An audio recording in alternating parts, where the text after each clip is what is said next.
का स्वागत है मेरे इस YouTube चैनल में। आज से हम पॉलिटी का चैप्टर स्टार्ट करेंगे। पॉलिटी के चैप्टर में आज हम बात करेंगे कि कैसे भारत में राज्यों का पुनर्गठन होता है। थोड़ा सा इसको पढ़ने से पहले हम इतिहास के परिदृश्य में चलते हैं जो स्वतंत्रता के समय होता है। स्वतंत्रता के समय जब हम स्वतंत्र होते हैं तो भारत में कुल 565 राजवाड़े होते हैं। यानी कि भारत जब आज़ाद होता है तो उस समय 565 राजवाड़े रहते हैं। उन राजवाड़ों को एकीकृत किया जाता है और जो भारत का वर्तमान स्वरूप है उसको बनाया जाता है। इन राज्यों में 2-3 राज्य ऐसे थे जो भारत में सम्मिलित नहीं होना चाह रहे थे। वो राज्य थे जूनागढ़, जम्मू एंड कश्मीर, हैदराबाद। इन राज्यों को तत्कालीन प्रधानमंत्री सरदार वल्लभ भाई पटेल के अथक प्रयासों से भारत में सम्मिलित किया गया। तदुपरांत भारत के आंतरिक राज्यों में आंतरिक जो क्लैसेस थी वो शुरू हो गई और इसकी शुरुआत होती है साउथ इंडियन स्टेट मद्रास से। मद्रास में भाषा के आधार पे आपस में ही मनमुटाव या मतभेद कह सकते हैं, मतभेद की स्थिति की शुरुआत हो जाती है और ये आगे चलकर राइट्स में बदल जाती हैं, जिसके गंभीरता को भांपते हुए सरकार एक कमेटी का यानी एक समिति बनाती है। वो समिति होती है डीपी धर कमेटी। जो डीपी धर कमेटी होती है वो बनती है और वो अपनी सिफारिश देती है कि भाषा के आधार पर राज्यों का निर्माण नहीं होना चाहिए। अगर भाषा के आधार पर राज्यों का निर्माण किया जाएगा तो भारत छोटे छोटे राज्यों के टुकड़ों में विभक्त हो जाएगा। अब जब ये रिपोर्ट आ जाती है फिर भी साउथ इंडियन स्पेशली मद्रास के क्षेत्र में लोग असंतुष्ट रहते हैं।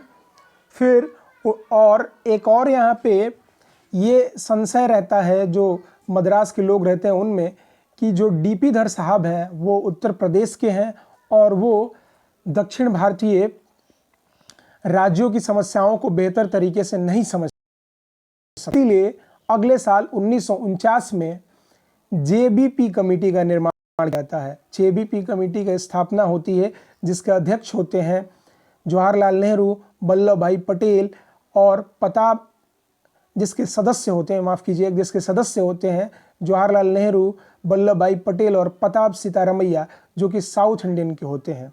और इनकी भी जो अनुशंसा आती है वो भी यही कहती है कि भाषा के आधार पर राज्यों का विभाजन नहीं होना चाहिए। अगर भाषा के आधार पर राज्यों का विभाजन हम करते हैं तो भारत पुनः अनेक छोटे छोटे टुकड़ों में बंट जाएगा।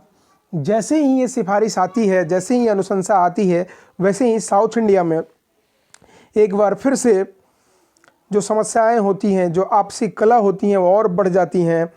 फिर क्या होता है, एक घटना घटती है 1952 में।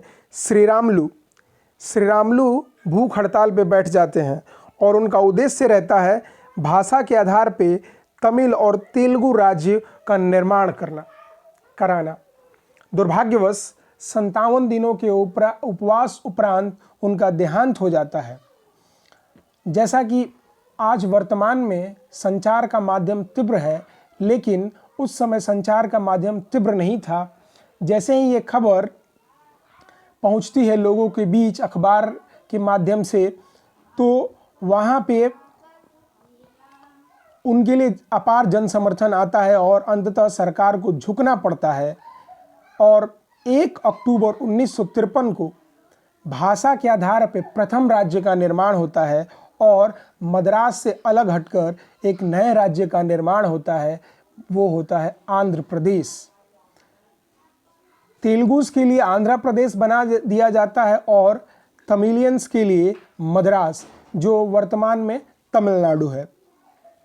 अब जैसे ही एक भाषा के आधार पर राज्य का विभाजन हो जाता है तो अलग अलग राज्यों से इसकी आवाज़ें उठनी शुरू हो जाती है कि भाषा के आधार पर हमारा भी विभाजन हो जाए। अब इन समस्याओं को देखने के बाद एक नई कमेटी का गठन होता है और वो कमेटी होती है राज्य पुनर्गठन समिति।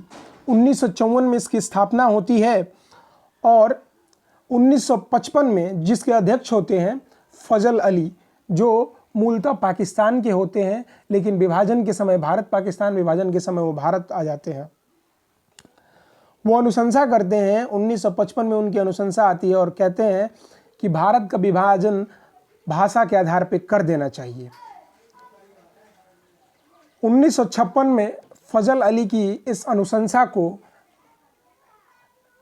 1955 में ही, माफ़ करिएगा, नवंबर दिसंबर में 1955 में ही उनके इस अनुशंसा को राष्ट्रीय विकास परिषद यानी नेशनल डेवलपमेंट काउंसिल मंजूरी दे देती है और 1956 में फजल अली की अनुशंसा के अनुसार भारत में कुल 14 राज्यों एवं 6 केंद्र शासित प्रदेश का निर्माण होता है।